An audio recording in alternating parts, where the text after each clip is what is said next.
Hey guys, hello, good morning to all of you. Doctor Pradeep Sharma. और जैसा मैंने कहा था, रोज अगले 3 दिन कमाल के शॉर्ट वीडियो आने वाले हैं। चलिए कहानी को आगे बढ़ाते हैं। आपके पास अभी भी एक मौका है।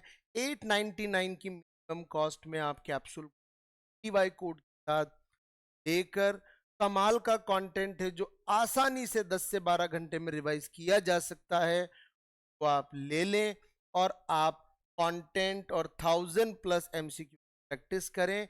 इजीली एएफएम क्रैक हो जाएगा। चलिए शुरुआत करते हैं आज के कुछ इंपॉर्टेंट बातों की। टेलीग्राम आपको पता ही है, आप इस नाम से ढूंढेंगे, इजीली आपको मिल जाएगा। देखिए, एक क्वेश्चन आपको जरूर आएगा कि कौन से बिजनेस में कौन सा मेथड ऑफ कॉस्टिंग यूज किया जाता है। तो याद रखना, स्टील में प्रोसेस कॉस्टिंग, शुगर में प्रोसेस कॉस्टिंग, टेक्सटाइल में प्रोसेस कॉस्टिंग, के बाद cycle multiple costing, aircraft job costing, hospital service costing, timber process costing, transport operating costing, chemical process costing, readymade batch costing, building job costing या contract costing ज़्यादा बेहतर है। Soft drink में process costing, ये नाम आपको ज़रूर याद रखने हैं। ऑटोमोबाइल में प्रोसेस कॉस्टिंग, ब्रिक्स बनाते हैं उसमें आउटपुट कॉस्टिंग या बैच कॉस्टिंग भी follow. Case making job costing, coal output costing, interior decoration job costing, pharma batch costing, furniture multiple costing, advertising job costing and oil refinery that is process. नाम आपको जरूर याद रखने हैं। Minimum 2 marks आपको इस single screen से मिलने वाले हैं आपके एग्जाम में, के लिए तैयार रहिए। 15 मिनट का वीडियो हम बनाते हैं। चलिए एक और चीज कवर कर लेते हैं। जीरो बेस बजटिंग आपसे पूछी जाएगी। जीरो बेस बजटिंग का मतलब, जब किसी भी हिस्टोरिकल डेटा को कंसीडर किए ना, अगर आप बिल्कुल फ्रेश हर साल नया बजट बनाते हो बिना हिस्टोरिकल डेटा के रेफरेंस के, तो बेस बजट हैं। जो एट अ स्क्रैच जब हम बजट बनाते हैं उसे जीरो बजट बोलते हैं। पहले जीरो बेस बजट के लिए टास्क आइडेंटिफाई करना होता है। टास्क को कंप्लीट करने के अलग अलग ऑप्शंस ढूंढने पड़ते हैं। ऑप्शंस का इवैल्यूएशन करना होता है और फिर बेस्ट पॉसिबल ऑप्शन सेलेक्ट करके के बेसिस पर हमें प्रायोरिटीज एंड पॉलिसी बनानी होती है। समझने के लिए एक एग्जाम्पल भी साथ में मैंने किया है। यहीं पर एक कॉन्सेप्ट और समझना, वो है परफॉर्मेंस बजट का। परफॉर्मेंस बजट एक कंट्रोल टेक्निक है, याद रखना। ये एक कंट्रोल टेक्निक है जिसके थ्रू हम हमारे ऑर्गेनाइजेशन के लोगों का काम टास्क बेसिस पर ऑब्जर्व करते हैं। हम उन्हें टारगेट दे देंगे। अगर टारगेट जो दिया, अगर वो अचीव कर लिया, परफॉर्मेंस कैसी है? अच्छी। अगर नहीं अचीव किया,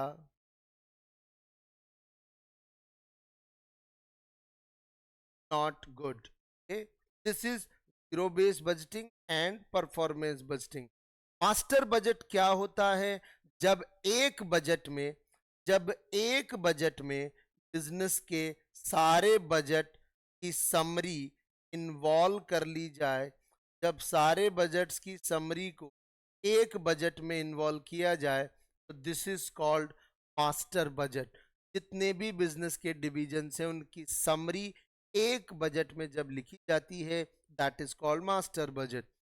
जीएसटी रजिस्ट्रेशन की स्टेट वाइज लिमिट जरूर याद रखनी है। MTMN शॉर्टकट क्या है इसका? MTMN, मिजोरम, त्रिपुरा, मणिपुर, नागालैंड। अगर इन स्टेट में आपका बिजनेस है और आप अगर गुड्स बेचते हैं, तो 10 लाख के ऊपर अगर आप जाते हैं टर्नओवर में, आपको रजिस्ट्रेशन कराना पड़ेगा। 10 लाख तक रजिस्ट्रेशन है, उसके ऊपर कराना पड़ेगा। सर्विसेज का बिजनेस है तो भी सेम लिमिट है। अरुणाचल, मेघालय, पौंडीचेरी, सिक्किम, तेलंगाना, उत्तराखंड, 20-20 लाख की लिमिट है इनके लिए।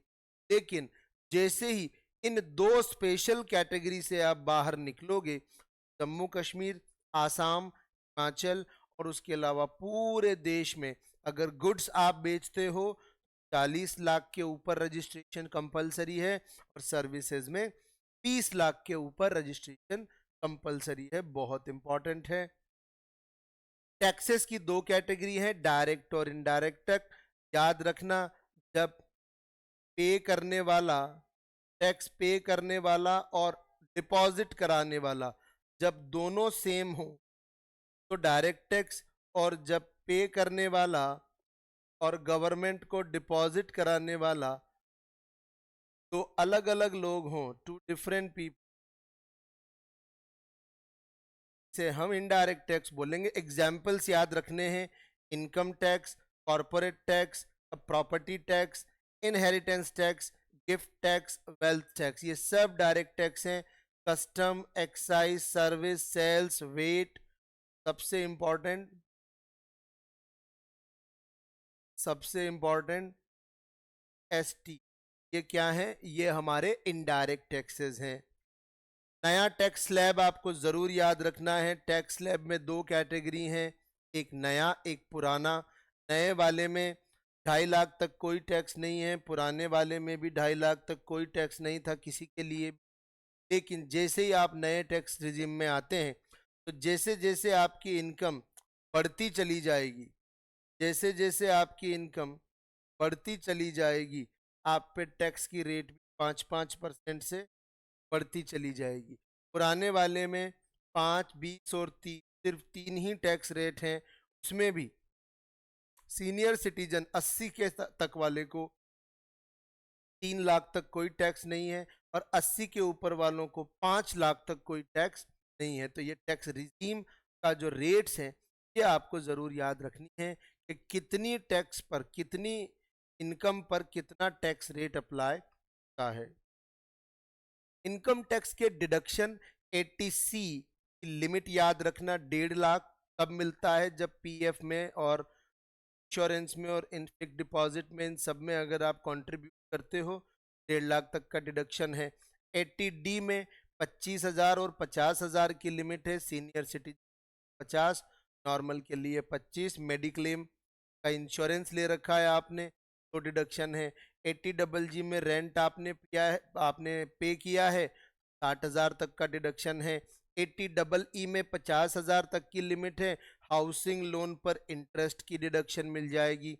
सीसीडी के अंदर 50,000 की लिमिट है, अगर आप नेशनल पेंशन स्कीम में कंट्रीब्यूट करते हो तो याद रखना इस 1.5 लाख की लिमिट के अलावा सीसीडी में 50,000 की ये एडिशनल डिडक्शन मिलती है।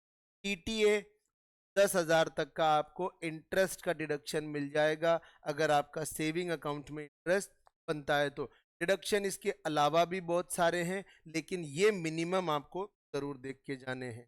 ठीक है, चलिए छोटा सा वीडियो जो हम बनाते हैं ना इस वीडियो में रखते हैं, बहुत सारी चीजें हमने कवर की। मिनिमम इस वीडियो से 5 नंबर आपको मिलने वाले हैं। ऐसे ही वीडियो अगले 2 से 3 दिन आपको मिलते रहेंगे। प्लीज चैनल को सब्सक्राइब कर लें, लाइक जरूर करना अगर ये शॉर्ट अच्छा लगा हो आपको तो।